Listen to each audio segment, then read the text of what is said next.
Everyone's asking what to stack with Retatrutide. So in this video, that's exactly what I'm going to show you. The absolute best peptides to add for incredible results. The exact order you use them in, what to avoid, because it's potentially a little dangerous out there. And there's one combination that the internet says that you should never ever do. That's producing the most consistent results that I've seen in our clinic. And it's actually not a big deal. I think people are overreacting there.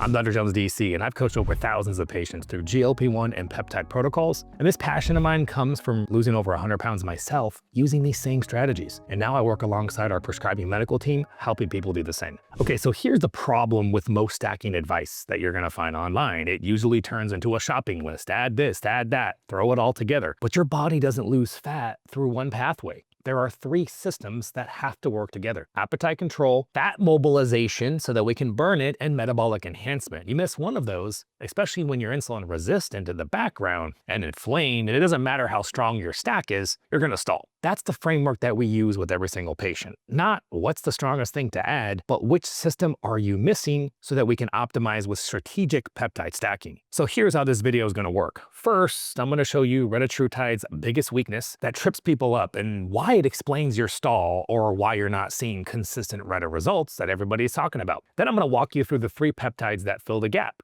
in the right order to really catapult your results. And then after that, we're gonna get into the forbidden combinations that the internet says you should never do. And then finally, what to stay away from.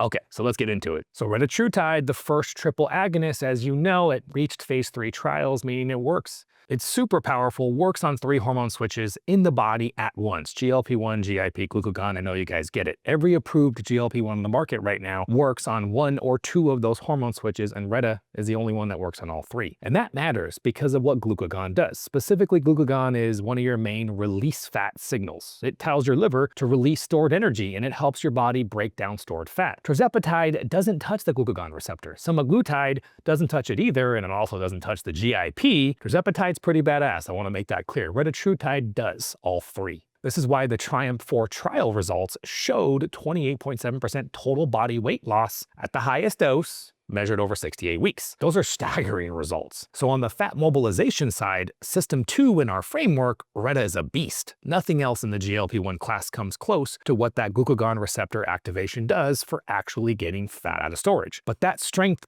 comes with the trade-off. And here's the part that very few people still understand. I do see some people talking about this. The fact is this: I've had so many patients come to us, they were on Tirzepatide, they switched to Reta because they got super excited, and it didn't work. It didn't work for them. It's not that the medication failed them. I don't care how powerful Retatrutide is, and it's powerful, more than Tirzepatide. That doesn't supersede the fact that you gotta be in a calorie deficit. And for a lot of people with Retatrutide, they stopped being in a calorie deficit because they weren't getting the kind of appetite suppression that they were getting from Tirzepatide. And that's crucial. Calorie deficit over any powerful medication, always. It'll always be that way. There's nothing you can do about that. If you're in a surplus, you gain. If you're in a deficit, you lose. Now, I wish it was that simple. You guys know me for a while that I believe there's a lot more to energy balance and weight management, more than just calorie management, but that is one base piece of it. I don't negate that. Okay, so I think this little visual can help big time here. So like we said before, Retatrutide, the GLP-1, the GIP, the glucagon. So we get a lot of fat mobilization, a good amount, but with appetite control, truthfully, it's somewhere in the middle. Some of you are getting good appetite suppression with Retatrutide, but some of you aren't, and that's the big issue. Now, Tirzepatide, appetite control is amazing. I mean, this is hands down the best appetite control. Cagrilintide is also a pretty powerful tool, but that one's not FDA approved. So we stick with FDA approved when we always have a good viable option, and that's Tirzepatide. Now, fat mobilization is definitely better than semaglutide, but because Tirzepatide does have that GIP, and there are GIP receptors on your fat cells, which helps, and it gives some amount of fatty mobilization that I have to say is better than semaglutide, which is non-existent because semaglutide is only GLP-1, but it doesn't have glucagon. And so this is, again, why, and we're going to talk about here in a bit, there's a little secret about putting these two together, hint, hint, wink, wink, Well, more on that soon. So you've got this medication that's incredible at mobilizing fat, getting this stuff free, best in the class, but it leaves a gap in appetite control. System 1 has a hole in it. And if you're more hungry, it's easy to eat a little bit more without realizing it, and that calorie deficit shrinks or disappears. And that's where the stalls show up. So now I should mention that at higher doses, some patients in the trials experienced a weird symptom, dysesthesia, which is a tingling or numbness sensation reported in about 21% at the highest dose. That safety signal, a side effect that researchers are watching closely, showed up in phase 2 and is appearing at higher rates in phase 3. Work with your clinician on dosing, please. This is exactly why we start when we do patients on Retatrutide at the lowest effective dose, and we stay on the lowest effective dose for as long as possible. This is not an FDA-approved medication yet, and it still should be treated cautiously. Now let's fill the biggest gap that Retatrutide leaves behind. Real quick, if you're on Retatrutide and this appetite gap is starting to click for you, the food chatter came back or your results aren't where they should be, that's exactly what we help people figure out every single day. We offer discovery calls where you can speak with our patient educators and they can look at your specific situation, your protocols, and what might need to change. You can either text the number on the screen or you can check out the link in the description if you want to explore that. So let's get into the 3 peptides that change everything when you stack them with Retatrutide. And the order matters here, and I'll explain why by the end. Okay, first up, AOD 9604. This is your system 2 amplifier, fat mobilization. Here's the concept. Retatrutide's glucagon activation is already pushing fat out of storage. AOD takes that even further. It's a small piece of the human growth hormone designed to emphasize fat mobilization. And in our experience, it doesn't come with the typical growth hormone type baggage that most people worry about. In our patients, we haven't seen significant blood sugar issues or water retention at all. The focus with this peptide is pure fat mobilization. We want to get this stuff freed up so that you can burn it with your calorie deficit. What you need to understand about AOD, because this is where most people get it wrong, AOD's primary role is mobilizing, not burning. Burning fat is a separate step. Those are 2 different processes. Think of it this way, your fat cells are like a locked vault, specifically when you're insulin resistant. It's a major lock keeping that vault shut. And AOD is one of the main keys that opens up that vault and puts the fat into your bloodstream so that your body can actually use it. But if you don't create a calorie deficit, if you don't give your body a reason to burn that fat, it'll go right back into storage. This is why the research on AOD didn't look too good, and why many doctors that rely only on research have a hard time understanding why AOD is so freaking powerful. This is why we pair AOD with structured therapeutic fasting. You mobilize the fat with the AOD and you burn it during the fast. That combination is incredibly powerful, especially for patients with insulin resistance, PCOS, menopause, autoimmune conditions, where fat cells are particularly stubborn. Now you might be thinking, I thought fasting was a challenging thing for people with those conditions, and it is for many people. Not all. And AOD reduces that stress response that causes those individuals to potentially have issues with fasting to begin with. Are you seeing the synergy here? Hopefully you are. And this is the part that people miss. You see, if you're on a GLP-1 and you've got great appetite suppression, but the scale isn't moving, remember, appetite suppression isn't the same thing as fat burning. And it doesn't automatically mean that your medication isn't working. It might mean that your fat cells are locked. Insulin is blocking them. You're in a calorie deficit, but your body struggles to tap into the stored fat. So it starts to slow down your metabolism to compensate. You feel exhausted, your energy crashes, you stall. Does that sound familiar, anybody? You will get short-term fat loss. Don't get me wrong. The trials have proved that, but that's because your body relies on cortisol and stress hormones to override the lock that insulin resistance creates, and that's why you end up running into all these issues, and that eventually stops with a stall. Those are exactly the type of patients that we put on AOD. And what we observe in our patients over 3 to 4 months is that fat loss becomes consistent. The body seems to get more comfortable tapping into the fat stores, not just when fasting, but throughout the day. Now,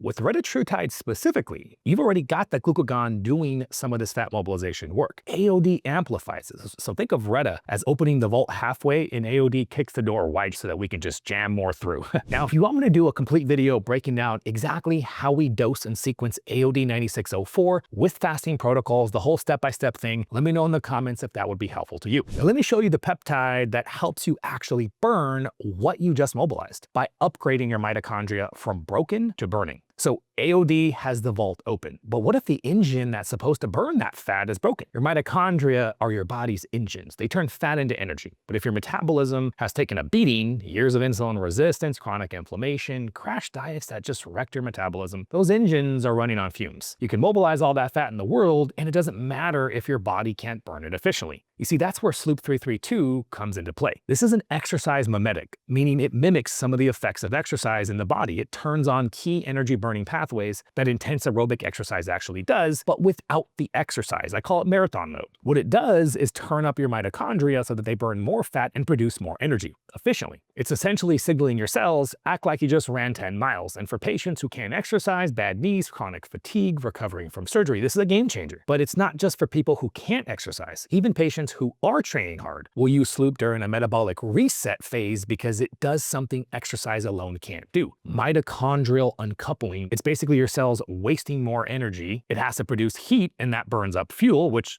burns up fat. Mitochondrial uncoupling means your cells burn energy less efficiently on purpose. That sounds bad, but it's actually incredible for stubborn fat loss. Your body wastes more energy as heat instead of storing it, and it's like taking your metabolism from super efficient at saving fuel to willing to burn more fuel. In our experience, patients on Sloop during a reset phase report cleaner fat loss, improved energy throughout the day, and better recovery. It's the metabolic tune-up that makes everything else work. Now, if this is starting to shift how you think about fat loss, if you're realizing that appetite suppression and fat burning are two completely different systems, then you need to hit that subscribe button right now, because we put out 4 videos per week breaking down exactly how these protocols work, the science behind them, and what's actually getting results for real patients. Now that you've got the Volt concept, let's shift gears. Sloop resets the engine, and once the engine is running clean, you need to pour fuel on the fire. That's the third peptide, and it comes in a form that's going to surprise you. The third peptide is O304. And this one's different for a reason that you're going to like. It comes in a pill, no injection required. Now, I want to be clear, O304, or ATX304 as it's sometimes called, is technically not a peptide. It's a small molecule, but for all intents and purposes, we're going to put it in the same category for now.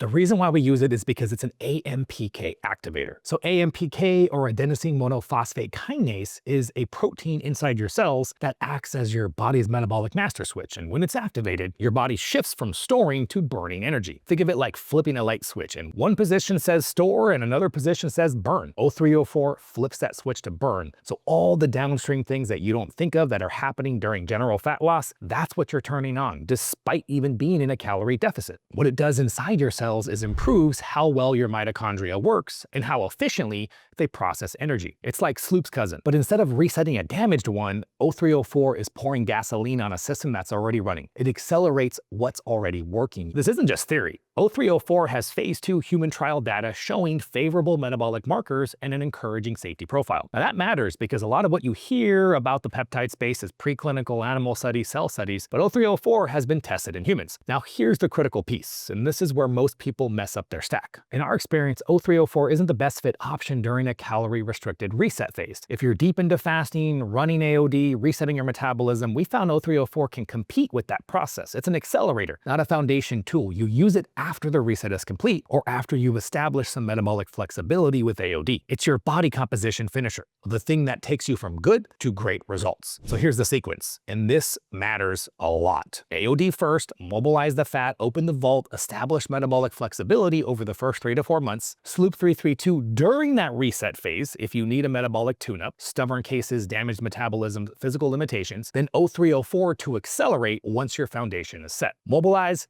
reset, accelerate. In that order. Get that order wrong, start with O304 when your metabolism is broken, or skip AOD when your fat cells are locked, and these peptides will work against each other instead of producing the favorable outcomes that we generally see in our patients. Now, if you're on Retatrutide, you now have a full picture for systems 2 and 3. Fat mobilization, metabolic enhancements, they're covered. But remember, system 1 still has a hole in it, appetite control. And this is where the whole stacking isn't a shopping list framework finally pays off. Now it's time for the combination that I've been teasing since the start of this video, the one the internet says you should never do. If you've spent any time on Reddit or GLP-1 forums, you've seen this take. Don't take Tirzepatide and Retatrutide, it's redundant, 2 hammers for 1 nail. And that's the most common response that you'll see when someone asks about it. And guess what? They're wrong. Here's the mechanism. Low-dose Retatrutide combined with low-dose Tirzepatide is the combination producing the most consistent results in our clinic right now. And it's what our medical team prescribes in the right cases. Here's why it works. Retatrutide, Reta's superpower, is fat mobilization through the glucagon receptor, and its weakness is appetite and food chatter control. Tirzepatide is the opposite. And in our clinic, Tirzepatide is the most effective GLP-1 that we've used for shutting down food chatter, like a hammer. For our patients, it's the gold standard for appetite control, but it doesn't touch the glucagon receptor, and it can't do what Reta can do for overall fat mobilization, especially if you have fatty fatty liver disease. I really like the data that Reta has on fatty liver disease. So when you combine them at low doses, you're not using 2 hammers on 1 nail, you're using a hammer and a screwdriver. Different tools for different systems. So low-dose Tirzepatide handles system 1 appetite control, low-dose Retatrutide system 2. That's the fat mobilization and metabolic enhancement through the glucagon activation. You get the best of both worlds without the high-dose side effects that drove dropouts in the major trials. And that's the part that forums miss completely. The 2 hammers argument assumes that you're running both at full dose or moderately high doses. It's a lot, but you're not here. And at low doses, each medication is doing what it does best, and you reduce the nausea, the GI issues, the side effects that make people quit. Now, don't get me wrong here. If you are on Retatrutide getting great results, don't have an issue with food chatter, you don't need to add Terz. There's no benefit. If you're on Terz getting great results, you want to get better results? Sure, add Reta. What we're talking about here is the solution to ensure that you don't get started with Reta and find out that it's not good enough, that you get both and you get the best of both worlds, faster path towards getting results. Now, the results that we're getting with this combination, and I'm talking real patients, not theory here, are better appetite control, more consistent fat loss, fewer side effects, and patients actually staying on the protocol long enough to see it through. That's the whole game here. The best protocol in the world doesn't work if you can't tolerate it. Now, I want to be clear here. This is not something that you eyeball from a forum post. The dosing on this is precise. It requires blood work, it requires monitoring, and it requires someone who understands how these 2 medications interact at different doses. This is exactly the kind of combination where professional medical supervision, it isn't optional. It's the whole point. And honestly, I think anybody taking Retatrutide should be getting medical guidance because this is not an FDA-approved medication. Now, some people would say that should be the case for any medication, but I will comfortably say that people doing Tirzepatide on their own because they have to, I'm not gonna make you feel bad. I'm not gonna scare you and say, oh, Tirzepatide without medical intervention if you don't know what the hell you're doing. Sometimes you gotta do what you gotta do because you don't have the option, whether it's finances or something else. But Retatrutide, we can't treat it the same as Tirzepatide. We still don't have a lot of understanding as we do because it hasn't finished phase 3. There are real concerns that I have with Retatrutide for specific medical conditions like elevated heart rates and arrhythmias and things of that nature. Now, if you want me to do a full video head-to-head breakdown of Retatrutide versus Tirzepatide, the side effects, the weight loss, the appetite control, and how we think through which one fits the situation better for you, let me know in the comments if that would be helpful to you. We're not done here yet because there are combinations out there that people are running right now that are just genuinely dangerous. And this next part could save you a lot of pain and setbacks if you know what to avoid. The 2 combinations that I want to touch on briefly that I keep seeing on forums that genuinely concern me, and one sourcing mistake that could waste your money entirely or worse. Okay, so first up, phentermine stacked with Retatrutide. Phentermine is a stimulant. Retatrutide already causes mild dose-dependent heart rate increases, 2 to 4 beats or more above baseline. Now, GLP-1s as a class do cause this, but Retatrutide causes significantly more relative to semaglutide and Tirzepatide. You add a stimulant on top of that, and you're creating extra stress on your heart and blood vessels. Your heart is working harder from 2 different directions at once. We don't run this combination in our clinic, and it's not one that my medical team would ever recommend. Second, high-dose Yohimbe with any GLP-1. Yohimbine at high doses can significantly spike your heart rate and blood pressure. Stack that with Reta's heart rate elevation, and you're in dangerous territory potentially. If you're using Yohimbine, it needs to be carefully dosed and monitored, not something that you eyeball from a bottle. Now, moving on to sourcing. If you choose to go the research peptide route, I'm not here to judge you, but I do want you to be smart about this. Retatrutide is a single complex chain peptide conjugate. That's a sophisticated molecule, right? Standard lab testing like HPLC and mass spec can confirm molecular weight, basically the size of the molecule, but it can't confirm the amino acids, the building blocks, are in the correct order. Now, the FDA has documented seizures of products containing heavy metals, endotoxins, which are bacterial released toxins, and the wrong peptide sequences. That's not from every supplier, but it's enough to take quality seriously. Third-party testing, certificate of analysis, and supplier reputation matters tremendously. And this is really the bigger point here. Whether it's choosing the right peptides, sequencing them correctly, combining Reta with Terz at the right doses, or verifying what you're putting in your body, the number of variables is what makes this hard to do alone. It's not any single decision. It's the interaction between all of them, changing as your body changes week to week. That's what a good coach can track for you. Now, before I wrap this up, if you've been researching stacks on Reddit and you're feeling overwhelmed by conflicting advice, you're not alone. If you're trying to figure out the right peptide sequence for your situation, whether low-dose Reta plus Tirzepatide makes sense for you, or you just want someone to look at your current stack and tell you what's working and what's not, that's exactly what we do. You can either text number on the screen, or you can check out the link in the description to book a discovery call. You'll connect with one of our patient educators who will walk through your health history, what you've tried so far, and where you're trying to go. They're going to give you a feel for what it's like working with me, our coaches, and our prescribing medical team. And we're going to review programs and pricing so that you can see what long-term success could actually look like for you. Now, if you can't get enough of the latest and greatest with Retatrutide, then you need to check out this video right here. It's one of my personal favorites where I get into the fatty liver disease aspect, because that's one of the big reasons why I'm such a fan of Retatrutide when done correctly and of course under medical supervision. We'll see you guys later.